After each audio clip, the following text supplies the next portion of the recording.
बैठ लो। उनका आवाज नहीं आएगी तो इधर से। नमस्कार, मैं हूं विनोद शर्मा। आप देख रहे हैं नोएडा खबर। आज की विशेष सीरीज नोएडा के अनसुने किस्से। कहते हैं जब कोई घर तैयार होता है तो उसकी बुनियाद मजबूत होनी चाहिए। जब बुनियाद मजबूत होती है तो उस पर एक बुलंद इमारत तैयार होती है। नोएडा शहर कैसे बना था, कैसे बुलंद उसकी बुनियाद बनाई गई थी। उस समय 1976 में जब नोएडा बन रहा था, उसकी ऐसी फाइनेंस पॉलिसी बनाई गई जिससे कि देश का इकलौता ऐसा प्राधिकरण बना जो सेल्फ फाइनेंस था, यानी खुद की कमाई पर प्राधिकरण की वह बुलंद इमारत तैयार हुई।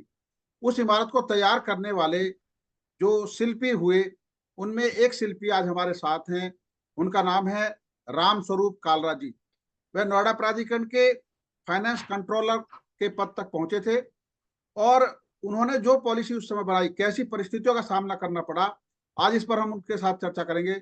आज का समय देने पर नमस्कार, आपका बहुत बहुत शुक्रिया सर। नमस्कार नमस्कार। नमस्कार जी। सर। किस तरीके से तैयार किया था नोएडा प्राधिकरण का वो फाइनेंस मॉडल कि जब एक पैसा देखो नहीं था प्राधिकरण के पास, तब प्राधिकरण को आपने करोड़पति बनाया जी। देखिए, नोएडा की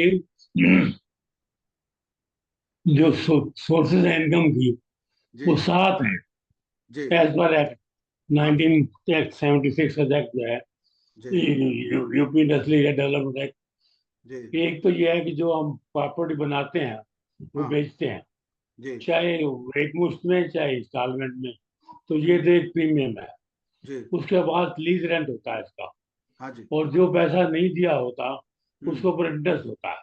हम्म देन उसके बाद जो है, अगर वो ट्रांसफर करता है ट्रांसफर चार्जेस देता है।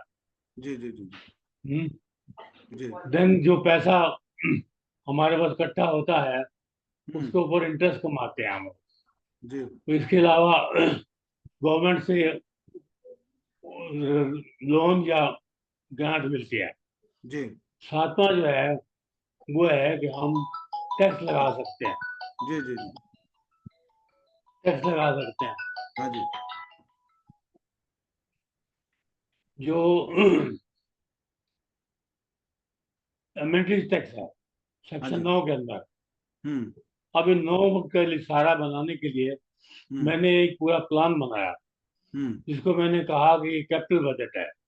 जी कैपिटल बजट के अंदर सारी उसकी पूरी पूरी कहाँ से पैसा आएगा, कहाँ हम्म कैसे जाएगा, कब कब हम्म जाएगा, वो 15 जी साल का बनाया था। हम्म हम्म, वो उसके हिसाब से। और इसके अलावा अकाउंटिंग का सिस्टम बनाया, हम्म पूरा पैसा इकट्ठा करने का सिस्टम बनाया, खर्चा का सिस्टम बनाया। हम्म उससे आज भी वो चल रहा हम्म है। बजट का सिस्टम बनाया, रिसीट का सिस्टम बनाया, पेमेंट का सिस्टम बनाया। जी सब जो है, बीच बीच में इसमें कुछ अविरोध अवरोध आ गए। हम्म जैसे कुछ लोग ऐसे आ गए जी जो इमीडिएटली रिजल्ट चाहते थे। हम्म उन्होंने क्या किया कि लीज रेंट को वन टाइम लीज रेंट कर दिया। ये हम्म गलत पॉलिसी थी बिल्कुल। हम्म उससे क्या हो गया, बहुत बड़ा नुकसान हो गया पार्टी का। हम्म जो हमें रेगुलर इनकम आती थी, जिससे हम्म हमारे खर्चे चलते, वो जी हमने वन टाइम ले लिया और खर्च कर दिया। हम्म ये अच्छा नहीं था। जी इसके अलावा जो पूरा पूरा स्टाफ का मैंने बनाया, जी स्टाफ के लिए पहले किया कि मैंने 4 किस्म की 5 किस्म की पोस्टें हम्म थी जिसमें हम्म एम्प्लॉयज भरे जाने थे।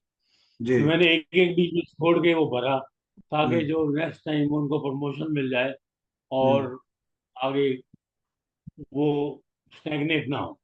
जी अब वो उस हिसाब से बहुत अच्छा हम्म एक स्टाफ का सपोर्ट बन गया। जी अच्छा मिला स्टाफ का सपोर्ट मेरे को, हम्म और मैंने काम किया बहुत। जी जब शुरू में थे हम तो वहाँ नाडा बंदा भी हमारे बैरक्स टाइप के बने हुए थे। जी बहुत ही हालत खराब थी। वहाँ हम्म हमने काम किया साल 1.5 साल। जी फिर मार्च दो 1979 में हम्म शिफ्ट शिफ्ट किया हमने जी यहाँ दफ्तर में, सेक्टर से 6 वाले दफ्तर में। अच्छा इसको भी ऐसा ऐसा बढ़ाते चले गए, हम्म और अब पूरा बन गया है। हम्म जी। नोएडा प्राधिकरण ने जब वो शुरू किया था तो कोई ऐसा दौर भी आया था जब प्राधिकरण का काम बंद हो गया था और उत्तर प्रदेश सरकार, केंद्र सरकार ने कहा था कि इसको भंग कर दिया जाए और हम अब कोई भी इनको फंडिंग नहीं देंगे। तब कुछ शायद रिवॉल्विंग फंड मिला था, जिसके बाद आप लोग स्कीम लेकर आए थे। हाँ, ये दिल्ली से ऑब्जेक्शन हुआ था जी। कि नोएडा जब बनेगा तो हाँ। नोएडा एक डॉर्मेट्री बन जाएगी। हाँ। यूपी जो दिल्ली है वो जी। नोएडा की डॉर्मेट्री बनेगी। यहाँ हम्म। इंडस्ट्रियल लगेगी, हम्म। जितने लोग रहेंगे वो सारे दिल्ली में रहेंगे, हम्म। बहुत प्रेशर बनेगा। हम्म। तो उसके लिए एक हाई पावर्ड कमेटी बनाई गई, जी। Expert committee. Hmm. Expert committee ने काफी मीटिंगें करने के बाद हम्म। उसमें टाउन प्लानर भी थे, एडमिनिस्ट्रेटर भी थे, साइंस वाले भी थे, फाइनेंस वाले भी थे। हम्म। सबने मिला के अल्टीमेटली ये डिसाइड किया कि हम्म। इसका स्कोप बढ़ाया जाए। सिर्फ हाँ। इंडस्ट्रियल नहीं, इसमें हम्म। बाकी चीजें भी, रेजिडेंशियल है, कमर्शियल है, हम्म। इंस्टीट्यूशनल है, सब हम्म। ये किया जाए ताकि इससे सेल्फ सफिशिएंट एक बन जाए, हम्म। सेल्फ कंटेन बन जाए। जी। तो ये उस वक्त से आहिस्ता आहिस्ता करता गया। उसमें हम्म। कई चेंजेस आए। हम्म। उसमें एक इंडस्ट्री एरिया था पहले, जब हमने हम्म। सेकंड इंडस्ट्री एरिया बनाया, जी। उसके बाद थर्ड इंडस्ट्री एरिया बनाया। हम्म। उसके हिसाब से करते करते रेजिडेंशियल भी बढ़ता गया, हम्म। कमर्शियल भी बढ़ता गया, इंस्टीट्यूशनल बढ़ता गया। हम्म। अब जो है आज की तारीख में हम्म। कई बहुत सारे सेक्टर हैं जो सिर्फ रेजिडेंशियल हैं, कुछ हम्म। सेक्टर हैं थोड़े से जो हम्म। आधे इंडस्ट्रियल हैं, आधे हम्म। रेजिडेंशियल हैं। जो सेक्टर सेक्टर 11 है, जी। जी। जी। जी। तो वो पूरा डेवलप हो गया था इंडस्ट्रियल सेक्टर। उसको हाँ। काट के आधा उसका इंडस्ट्रियल और रेजिडेंशियल बनाया गया। हम्म। हम्म। हम्म। अच्छा, एक चीज और बताइए कि जब ये नोएडा बन रहा था उस समय आप क्या प्राधिकरण में पहले नियुक्त हुए थे या उससे पहले किसी और डिपार्टमेंट में थे? और यहाँ कब से कब तक रहे थे नोएडा मैं प्राधिकरण में? पहले यूपी गवर्नमेंट में था जी। और डेपुटेशन पे आया था, 1 साल के हाँ। डेपुटेशन पे। जी। करते करते 9 साल तक डेपुटेशन में रहा। हाँ। उसके बाद मुझे जाने नहीं दिया। यहाँ हाँ। उन्होंने ऑब्जर्व कर लिया मेरे को 1985 के अंदर। जी। जी। जी। 1 अगस्त 1985 से मैं रेगुलर एम्प्लॉय बन गया हम्म। और गवर्नमेंट से मेरा कनेक्शन टूट गया। जी। कब तक रहे जो थे इसमें? गवर्नमेंट का पीरियड है उसमें, जो गवर्नमेंट का पीरियड का है उसमें मुझे पेंशन मिलती है। हाँ, तो कब तक रहे, रिटायर कब हुए इससे, प्राधिकरण से? वहाँ प्राधिकरण से मैं रिटायर हुआ 31 जनवरी 1997 में। जी। जी। जी। तो एक दौर ऐसा भी आया 85 से होगा सर, 1997 तक। एक दौर ऐसा भी आया होगा जब आपने देखा होगा कि फाइनेंस मॉडल आपका इतना महत्वपूर्ण था कि पूरे देश में अन्य राज्यों से भी आपके फाइनेंस मॉडल को जानने के लिए लोग आते रहे होंगे और आपका जो जो खजाना है हमारा वो भरा फाइनेंस हुआ था। मॉडल बना, जी। इससे हमारा ये नाटा सक्सेसफुल हो गया जी। और सेल्फ रिलायंट हो गया हम्म। और खूब डेवलपमेंट होनी शुरू हुई। उसके हाँ। बेस पर गवर्नमेंट ने कई और प्राधिकरण बनाए उसी जी। एक्ट के अंदर, हाँ। जिसमें गोरखपुर में था, जी। देन ग्रेटर नोएडा बनाया, देन हाँ। यमुना एक्सप्रेस ने बनाया। जी। ऐसे करके अब जो उसके बाद एक यूपीएसआरटीसी था, हाँ। जो अलग ऑर्गेनाइजेशन थी, कंपनी थी, उसको हाँ। भी इसी एक्ट के अंदर ले लिया, उसी हाँ। मॉडल पे ले आया। जी। तो एक दौर ऐसा भी तो आया होगा जब आपका खजाना पूरा भरा हुआ था। भरा भी था, अभी खाली भी था। हाँ। 1983 में हाँ। सुप्रीम कोर्ट ने सारे हमारी प्रॉपर्टी पे स्टे लगा दिया। अच्छा। सारी प्रॉपर्टी हम बेच नहीं सकते थे। हम्म। उस वक्त इतनी मुश्किल हो गई कि हमें अपने काम चलाने के लिए पैसा हम्म। चाहिए। हम्म। उस वक्त मैंने फिर प्रोग्राम बनाया है। एक तो मैंने गवर्नमेंट से लोन लेने के लिए कहा, दो जी। करोड़ गवर्नमेंट से लोन लिया। इसके हाँ। अलावा बैंकों से लिया मैंने 3.5 करोड़ रुपया। जी। इस जी। तरह से करके चलाया। उसके हाँ। बाद जब ये 1984 के अंदर जो आया, जी। वो बिल्कुल ऐसा चला कि उसके बाद पीछे मुड़ के नहीं दिखा। हम्म। अब इतना पैसा है नाडा के पास कि दूसरों को लोन देते हैं हम्म। जी। जी। और सर, आपकी बैंक में रखते हुए बहुत पैसा। एक स्कीम बहुत फेमस रही, एचपीटीए की। वो मॉडल कहाँ से लाए थे आप, हायर परचेज टेनेंसी एग्रीमेंट वाला? हर परचेज लेकर मैंने ये यूपीएसआईडी से देखा था, वहां हाँ। से मैं लेके आया था। और हाँ वहां से मैंने किया कि लोग जो है शुरू शुरू के अंदर जो है उनके हाँ पास पैसा नहीं होता है, हाँ उनको उसको इंस्टॉलमेंट बेसिस पे अलॉटमेंट किया। जी इंस्टॉलमेंट में इंटरेस्ट लेते थे, हाँ जो बैलेंस अमाउंट होता था, और हाँ जो दे देते थे उसको नहीं होता था। हम्म तो इस तरह से वो बड़ी सक्सेसफुल स्कीम रही हाँ कि जो नई लोग अफोर्ड भी कर सकते थे, जी जैसे दुकानें हैं, हाँ जी दुकानें पहले नहीं बिक रही थी, तो हमने हम्म उसको इंस्टॉलमेंट बेसिस पे दे दिया। हम्म इंस्टॉलमेंट पे बेसिस पे सारी बिक गई, हम्म और लोग उन्होंने अपनी दुकानें चालू कर ली वहां ठीक से। ऐसे ही इंडस्ट्रियल का था। हाँ इंडस्ट्रियल में भी काफी हमने 7-5 साल का दिया। तो हम्म जो नहीं दे पाता था उसको और एक्सटेंड टाइम कर देते थे, ताकि हम्म वो अपने पैरों पर खड़ा हो जाए और हम्म अपना कमाई करके हमें दे दे। हम्म ऐसे नाटक कर दिए। जी जी जी। आज अगर हम देखें इतने साल बाद, अब 50 साल का हो जाएगा नोएडा अगले साल से, तो जो पॉलिसी आपने बनाई, क्या प्राधिकरण उन पॉलिसी पे चल रहा है या प्राधिकरण कहीं भटक गया है जिसमें सुधार की आवश्यकता है? क्योंकि आज के समय में सारी प्रॉपर्टी ऑक्शन पे है और जो गरीब आदमी है और मध्यम वर्ग का आदमी है उसको प्रॉपर्टी खरीदने का कोई ऑप्शन नहीं है। देखिए, जो पर्पस था जी नोएडा का, जो प्रेम्बल है, जी वो कहता है कि हम रीजनेबल प्राइस पर हाँ residential, industrial, commercial, institutional properties allot करेंगे। जी वो अब ना तो रीजनेबल रहा, जी और ना हम इंस्टॉलमेंट देते हैं जिससे गरीब आदमी ले पाए। हाँ सिर्फ जो पैसे वाले हैं वो ले पाते हैं। और हम्म ये कई बार स्कीम लेके आते हैं जिसमें कहते हैं कि हम उनको जो 100% पेमेंट करेगा हम्म उसको वरीयता देंगे, हम्म उसको जी अलॉटमेंट के लिए प्रेफरेंस देंगे। हाँ तो ये गलत पॉलिसी है। हम्म जब आपके पास पैसा है तो आप हम्म इंस्टॉलमेंट में दीजिए और इंटरेस्ट कमाइए। हम्म बैंक में इंटरेस्ट मिलता है 6-7% का, जी और आप 10%, 11% लेते हैं। तो हम्म दोनों तरफ से हमें फायदा है इंस्टॉलमेंट देने से। जी पहला तो ये है, जो पर्पस है हाँ जी नाडा का, जो जी टेम्पल है, हाँ उसका दुरुपयोग हो रहा, नहीं हो रहा, कि हम्म गरीब आदमी को नहीं पहुंच पा रहा। जो जी जो जो रियल एक्चुअल यूजर है, हाँ ऐसे लोग प्रॉपर्टी ले लेते हैं, रखे रहते हैं, सालों साल रखे रहते हैं। उसके हम्म बाद जब कीमत बढ़ जाती है तो बेच देते हैं, इस्तेमाल नहीं करते। हम्म इससे नुकसान होता है। हम्म तो जब ये औद्योगिक शहर है और यहाँ पे मजदूर भी काम करते हैं, उसके अलावा छोटी क्लास के लोग भी हैं जो नौकरी पेशे वाले हैं, फोर्थ क्लास के कर्मचारी भी हैं, उनके आवास की व्यवस्था कैसे होगी अगर यही नीति चलती रही? आपको इस समझ में इसके आप लिए ये दो कह तीन सकते हैं? स्कीमें दो तीन जी स्कीमें ले आए हम लोग। जी एक तो अपने मकान बनाए थे, ताकि बना के हम उनको किराए पे दे दें, जो मजदूर हैं, जी जी जो वर्कर्स हैं। जी दूसरा ये कहा था कि जो इंडस्ट्रियलिस्ट हैं वो हाँ हमसे प्लाट बाई कर लें, वहां हाँ पर मकान बना ले, और हाँ वो मकान किराए पे दे दें। जी लेकिन ये सक्सेसफुल नहीं हुआ। हम्म उन्होंने प्लाट तो हमसे ले लिए, हम्म मकान भी बना दिए, हम्म लेकिन अपने मजदूरों को नहीं दिए, हम्म जनरल पब्लिक को दे दिए। हम्म इससे बड़ा नुकसान हो गया। जो पर्पस था सारा उनको हम्म अलॉटमेंट करने का, फिर बंद करना जी पड़ा ये स्कीम जो है। हम्म जी जी जी। और जैसे इंडस्ट्रियल पॉलिसी आई थी और उसके बाद ये बिल्डर पॉलिसी आई है, बिल्डर में क्या हुआ कि इंडस्ट्री का जो मेन मकसद था इंडस्ट्रियल सिटी बसाने का, वो बिल्डर की वजह से उसका वो स्वरूप चेंज हो गया। क्या ये सही था? दोनों तरह से कह सकते हैं, जी सही भी था, गलत भी था। हाँ कि डेवलपमेंट करने के लिए पैसा चाहिए। जी पैसा जो है दो तरह से आ सकता है।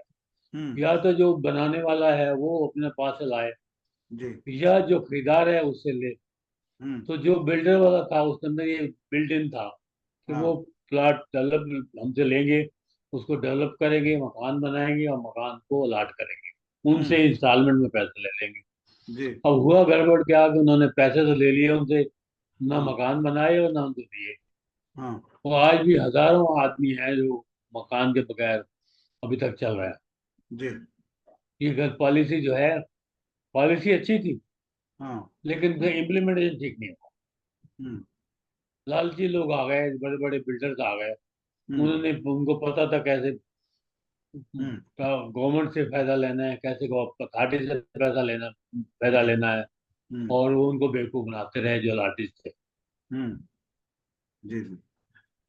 अभी गवर्नमेंट ने एक अमिताभ कांत कमेटी बनाई जिसमें बिल्डरों का जो ब्याज था, बिल्डरों पे जो ब्याज था प्राधिकरण का, उसको वेव ऑफ कर दिया और उनसे कहा 25% आप जमा करो और आपको हम रजिस्ट्री की छूट दे देंगे।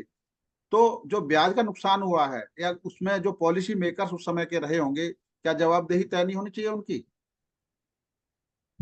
देखिए ये गलत काम है, ये सब सारा बिल्डर वाले जो है मैनेज कर लेते हैं। जी नेता को भी खरीद लेते हैं, अफसर को भी खरीद लेते हैं जी और अपनी मर्जी की पॉलिसी बनवा लेते हैं। जी। जो इंस्टॉलमेंट देनी थी उन्होंने इंटरेस्ट देना था, हाँ। ना इंस्टॉलमेंट दी ना जी। इंटरेस्ट दिया, इकट्ठा हम्म होता गया। और हम्म। अब वो कहते हैं कि हमें इंस्टॉलमेंट कर दो, 25% दे देते हैं अभी। क्यों जी। भाई, जब आपने उनसे ले लिया, खरीदारों से पैसा ले लिया, हम्म आपको अपना पैसा लगाना था, वो नहीं हम्म लगाया। हम्म तो ये इस किस्म की रिलीफ आपको मिलना नहीं चाहिए, हम्म ये गलत है। हम्म लेकिन जो है वो बहुत ही पावरफुल लॉबी है जी इनकी जी। बिल्डर्स की, हम्म और अरबों रुपए का ये लेन देन करते हैं हम्म और वो अपना मैनेज कर लेते हैं। हम्म। मंत्री को भी परचेज कर लेते हैं, अफसरों को परचेज कर लेते हैं। जी जी जी।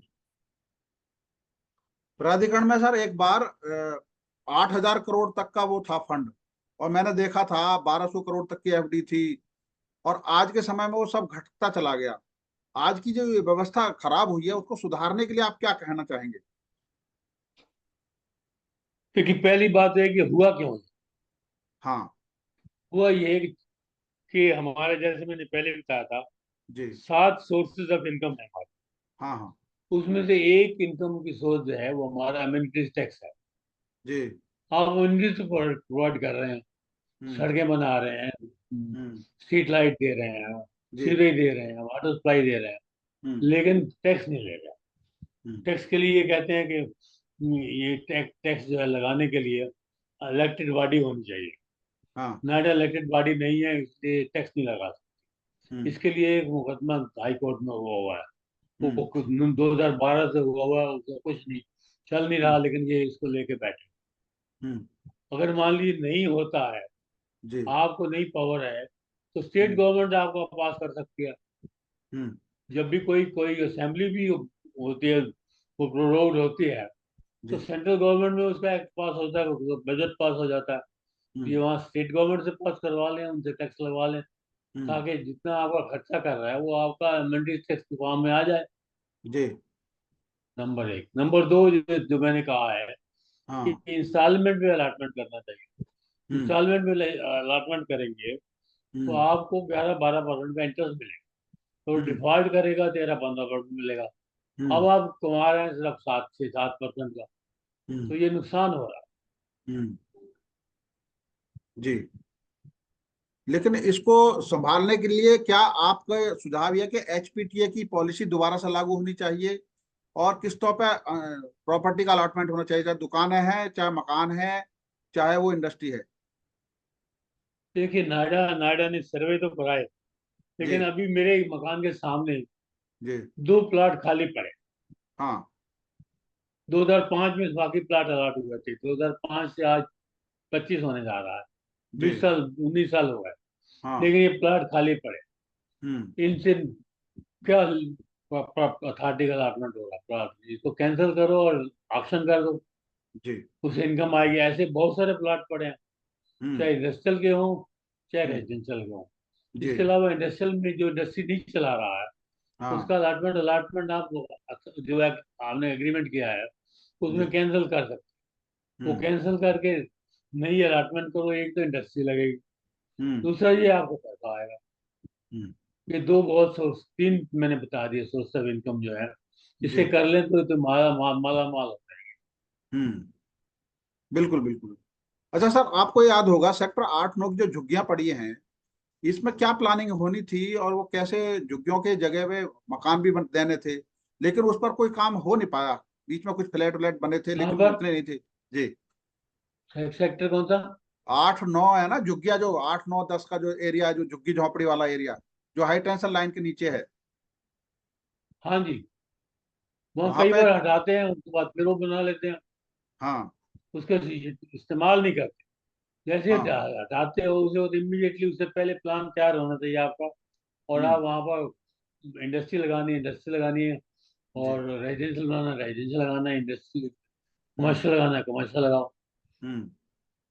बहुत मेन रोड के प्लाट हैं जी। वो अच्छे प्लाट हैं, वो अच्छी कीमत पे बिक सकते हैं। हम्म। आपको सर ये याद होगा और कि सेक्टर में भी है। जब ये डीटीसी की डिपो बनी थी सेक्टर 16 में, डीटीसी डिपो, इसमें एक समझौता हुआ था नोएडा प्राधिकरण का और डीटीसी के बीच में कि हम आपको 1 रुपए पे ये दे रहे हैं डिपो, और उसके बदले में आपको नोएडा के रेट, दिल्ली के रेट पे बसें चलानी है। ये इसका आपको इसकी प्लानिंग का कुछ जानकारी है? ये पहले ये किया था हाँ। कि दिल्ली से पहला एग्रीमेंट उनसे हुआ, उन्होंने हाँ। 2 मिनी बसें चलाई थी। जी। उसके बाद रेगुलर बसें चलाई, हाँ। जो 300 नंबर और 333 नंबर की बसें चलती थी वहां से। जी। उसका जितना खर्चा लॉस होता था वो हाँ। नोएडा देता था। तो हाँ। एग्रीमेंट ये किया कि हम लॉस नहीं देंगे, आप अपने पास अरेंजमेंट करेंगे, हम जी। आपको सस्ती जमीन दे देते हाँ। हैं। जमीन के लिए उन्होंने कई हमने ऑप्शन दिए उनको, मैं हाँ उस जी। मीटिंग में मौजूद था, हाँ। लेकिन वो नहीं मान के दिया। अल्टीमेटली 1 रुपये लीज पे दिया उनको, हमने फ्री में दिया समझ। हाँ। लेकिन अब चल रही है, बस तो चल ही रही है। जी। वो अपने पास से चल रहे, हम कोई उसको हेल्प नहीं कर रहे, फाइनेंशियल हेल्प नहीं दे रहे। हाँ। नहीं, लेकिन उसका स्वरूप चेंज हो गया ना। अब वो दिल्ली में से जब नोएडा बसें आती हैं तो इंटरस्टेट हो गई और दूसरा रेट भी बढ़ गया। तो आज नोएडा तो देखिए प्राधिकरण ऐसा है, डीटीसी। रेट रेट की तो बात ये, महंगाई होगी तो रेट बढ़ेगी। हाँ जी, हाँ जी। नहीं, नियम यह था कि दिल्ली का जो रेट होगा वो नोएडा में लागू होगा। तो जो दिल्ली के वही रेट रेट थे, है, वही सेम रेट है, सेम रेट है, नहीं अब बढ़ा हुआ है सर, इस समय सेम रेट इंटरस्टेट है, हो गया कोई ये। में डिफरेंट रेट नहीं है। दिल्ली अच्छा। तक रेट एक ही है। अच्छा। तो उस बसों का लेकिन आप जो वो विस्तार दो कर किस्म सकते की हैं, बसेस है ना, उन एक बसों का। एक ब्लू लाइन है, एक ऑर्डिनरी लाइन है। हाँ वो जी। ब्लू लाइन का उसका रेट अलग है, हाँ। उसमें कुशन वाली गाड़ी सीट्स होती हैं हाँ। और कम सीटें होती हैं उसके अंदर। हाँ। और जो दूसरी वाला होता है रेड लाइन है, वो उसमें कम पैसा लगते हैं। हाँ। नहीं, लेकिन सर वो बदल चुका है, आपने शायद बहुत दिन से गए नहीं। ब्लू लाइन तो समाप्त हो चुकी है बहुत दिन पहले। अब डीटीसी की बसें हैं ग्रीन वाली, और वो बसें जब दिल्ली से नोएडा में आती हैं तो बॉर्डर का टैक्स जो है बढ़ जाता है, उसका एक्स्ट्रा चार्ज लगता है। और जो दिल्ली दिल्ली के अंदर घूमती हैं बसें, उनका रेट अलग है। और नहीं, नोएडा में इस मेरी समय नॉलेज में नहीं, नोएडा में इस समय पब्लिक ये ट्रांसपोर्ट मेरी सिस्टम नॉलेज नहीं में है। नहीं, मेरी हाँ। नॉलेज में नहीं। हाँ। मेरे टाइम पे तो वो उसी जी। रेट पे चलाते थे। हाँ। और इसके अलावा उनको कोई और बेनिफिट नहीं देते थे हम लोग। वो हम्म। अपने सारे खर्चे बेयर करते थे, हम उनसे लैंड देती उनको फ्री में, जी। एक जी। जी। रुपया लीज रेंट पे। हाँ। बस यही। हम्म। अच्छा, अब नोएडा के बाद ग्रेटर नोएडा भी बना है, यमुना प्राधिकरण भी बन गया है, आगे अब न्यू नोएडा भी बन रहा है। लेकिन जो पॉलिसी यहाँ पे शुरुआत में अडॉप्ट की गई, आपकी नजर में वो पॉलिसी ग्रेटर नोएडा, यमुना और न्यू नोएडा में अपनाई जानी चाहिए, जिसपे इंस्टॉलमेंट पे घर मिले लोगों को? देखिए हालांकि हमने नोएडा ने, जी। ग्रेटर नोएडा बना तो यहाँ हमारे पास 11 करोड़ रुपए का हाँ। रिवॉल्विंग फंड था, हाँ छह जी। परसेंट के लिए रेंट पे गवर्नमेंट जी। से। हम्म। वो हमने उनको दे दिया। हाँ जी। इसके अलावा जो यूनिवर्सिटी बनी है, हाँ तो जी। यूनिवर्सिटी तो बनी है ग्रेटर नोएडा के अंदर, हाँ जी। उसका आधा खर्चा हमने दिया है। हाँ। जो अस्पताल बना है हाँ जी। उसका भी खर्चा हमने दिया है। हम्म। नोएडा हेल्थ तो पूरी कर रहा है, हाँ। लेकिन उनका जो सिस्टम है जी। जी। जो बनाना चाहिए, हाँ। वो लीज इंस्टॉलमेंट वाली बेनिफिट नहीं दे रहे हैं। हाँ। इसलिए उनके माल बिकता नहीं, माल पड़ा हुआ उनके पास बहुत, प्लाट पड़े हम्म। हुए, प्लाट बिकते नहीं। हाँ जी। हाँ जी। प्लाट नहीं बिकेंगे तो पैसा खर्चा है। बिल्कुल बिल्कुल बिल्कुल। उनको पॉलिसी बनानी चाहिए जिसमें प्लाट बिके। जी। जी। जी। बिल्कुल। सर, एक बहुत महत्वपूर्ण चर्चा है, आपने एक कुछ रूल रेगुलेशन के लिए कमेटी बनाई थी प्राधिकरण ने, और आपने उसके पूरा डाटा तैयार कर दिया था, डॉक्यूमेंट तैयार कर दिया था। वो क्या था और उसका वो लागू हो पाया नहीं हो पाया अभी तक? मैंने तो पूरा बना के दे दिया था उन्होंने। जी, उन्होंने क्या मुझे था उसमें? पेमेंट भी कर दिया। हाँ। हम्म जी। उसमें उसके रूल रेगुलेशन बनाए थे मैंने। हाँ। 3 रूल थे और 5 रेगुलेशन थे, वो जी। बना के दिए थे मैंने। हाँ 2012 में कंप्लीट करके दे दिया था। हाँ और उन्होंने गवर्नमेंट अथॉरिटी से दिया, अथॉरिटी ने पास कर दिया, हाँ जी गवर्नमेंट को भेज दिया अप्रूवल के लिए, हाँ वो जी गवर्नमेंट में पड़ा हुआ। हाँ। उसमें ऐसा क्या था जो जरूरी है आज के समय में, वो बना नहीं है, जरूरी भी है। एक्चुअली वो इतना जरूरी वाली बात नहीं है, हाँ वो फॉर्मुलाइज करने वाली बात थी। हाँ जो जी आप कर रहे हैं हाँ उसको राइटिंग में बना दिया था, सिस्टम बना दिया था, हाँ कैसे अकाउंट मेंटेन होंगे, कैसे जी पैसा डिस्टर्बेंस हो, कैसा कैसे आप रिसीव कर रहे हैं, जी। चलान का सिस्टम जो था वो बना हुआ हम्म चल रहा है हम्म हमारा 1978 से। जी लेकिन जो है वो फॉर्मलाइज नहीं था, तो मैंने ये फॉर्मलाइज करने के लिए बना दिए थे रूल्स रेगुलेशन। हाँ लेकिन जी इसका फायदा नहीं पाया हाँ। गवर्नमेंट के पास पेंडिंग है। अच्छा, तो अब एक चीज बताइए सर, इस समय नोएडा के 4 कैटेगरी हैं। एक रेजिडेंशियल जो यहाँ के लोग रहते हैं, एक स्टाफ वाले लोग हैं आपके जैसे, आप लोगों ने उस समय एक लिमिटेड दायरा था कि भाई केवल रिजर्व कैटेगरी वालों को कम मकान मिलेंगे। उसके बाद धीरे धीरे क्या हुआ कि आज जरूरत उनको, जिन्होंने 83 84 में घर लिए थे, आज उनकी सेकंड जनरेशन तैयार हो गई है, उनकी थर्ड जनरेशन तैयार हो गई है, वो महंगे फ्लैट खरीदने की स्थिति में नहीं है। ऐसे लोगों के लिए नई पॉलिसी नहीं आनी चाहिए आपकी नजर में? देखिए पॉलिसी तो, अब गवर्नमेंट इनके पास पैसा नहीं है, जी सारा का सारा जमीन जो है वो दे दिए, बिल्डर्स को दे दिया, हाँ अपने लिए बनाने के लिए पैसा जी नहीं है। हम्म पैसा क्यों नहीं है वो मैंने आपको बता दिया, जी जी जी कि आप टैक्स लगाते नहीं, सारा पैसा तो मेंटेन प्रोवाइड करने में चला जा रहा है। हाँ हम्म। जी और जो कैपिटल एक्सपेंडिचर करने के लिए है, डेवलपमेंट करने के लिए पैसा, उसके लिए पैसा नहीं है। हम्म इसके अलावा जो रिक्वायरमेंट है, जी अंडर पासेस हैं, ब्रिजेस हैं, हाँ रोड को वाइडनिंग करना है, जी उसमें हम्म सारा पैसा लगा चला जा रहा है, हम्म ये जरूरी है। हम्म और जो बाकी जो डेवलपमेंट करना था वो जी उन्होंने आउटसोर्स कर दिया, सारा का हाँ सारा। जी अब तो प्लाट ही नहीं बचे हैं खास। हम्म इसके अलावा बहुत सारी चीजों में इन्होंने नुकसान थे, हाँ बेच दिया। हाँ जी जो फार्म हाउसेस बेचे हैं, हाँ जी ये थ्रोअवे प्राइस बेचे हैं, हाँ करोड़ों अरबों रुपए का नुकसान करके जी उसको थोड़ा थोड़ा करके बेचते, इकट्ठा हाँ बेचने की क्या जरूरत हम्म थी। इसके अलावा एक उसके लिए ऑफिसर्स के लिए मैं बना दिया, प्रोग्राम बना दिया, उसको हाँ बहुत 300 रुपये में बेच दिया, जबकि हम्म 3,000 से ज्यादा कीमत थी वहां पर। हम्म ऐसे करके नुकसान कर रहे हैं। हम्म। लीज रेंट का नुकसान कर दिया। जी ये प्लाट जो बेचे हैं, इंस्टीट्यूशनल प्लाट बेचे हैं। जी इसके अलावा जो उसमें आपने कमर्शियल भी अलाउ कर दिया। हम्म इसके अलावा जो फार्म हाउस बनाए उसमें नुकसान होता है। हम्म तो पॉलिसी गलत हो गई है। हम्म। सर 2007-8 में एक मौका ऐसा भी आया था, आपने शायद सुना भी होगा, कि जब 26 लाख वर्ग मीटर कॉमर्शियल लैंड बेची गई और लीज रेंट को 2.5% से घटा के 1% कर दिया गया था, और 1 साल बाद वो फिर दोबारा से 2.5% हो गया था। तो जिनको उस पीरियड में 1 साल के अंदर जो आवंटन हुआ, उनको आजीवन बेनिफिट मिला। क्या वो फाइनेंशियल लॉस नहीं था प्राधिकरण का?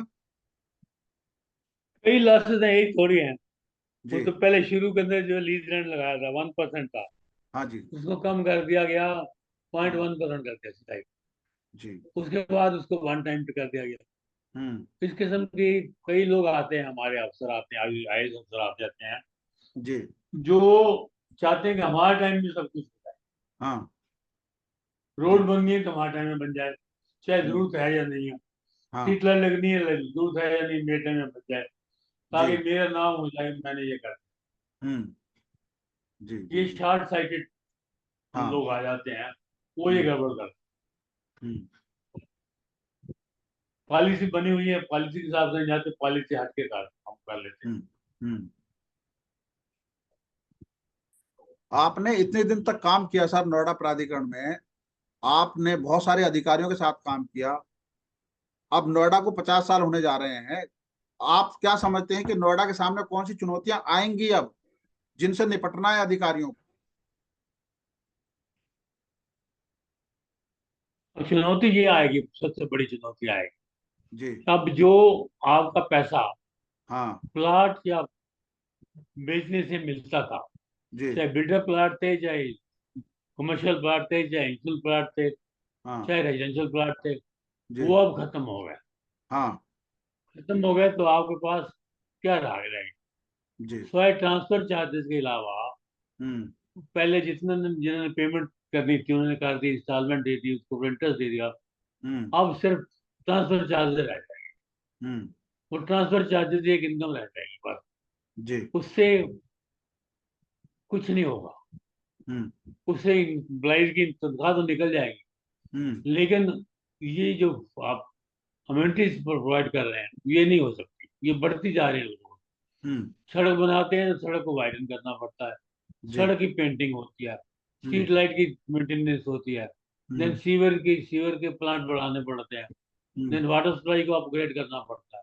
ये जी। इसके लिए पैसा नहीं होगा, बहुत बड़ी प्रॉब्लम आ जाएगी। इसका हम्म परमानेंट सोल्यूशन तो यही है कि आप अगर एक्ट के अंदर चलना है तो मैंडेटरी टैक्स लगाओ, हम्म जो कैसे भी करना है, गवर्नमेंट चाहे स्टेट गवर्नमेंट से पास कराओ या कैसे भी करो, हम्म या इसको हैंड ओवर कर दो म्यूनिसिपल बोर्ड को। हम्म हम्म उसके बगैर ये चलेगा नहीं।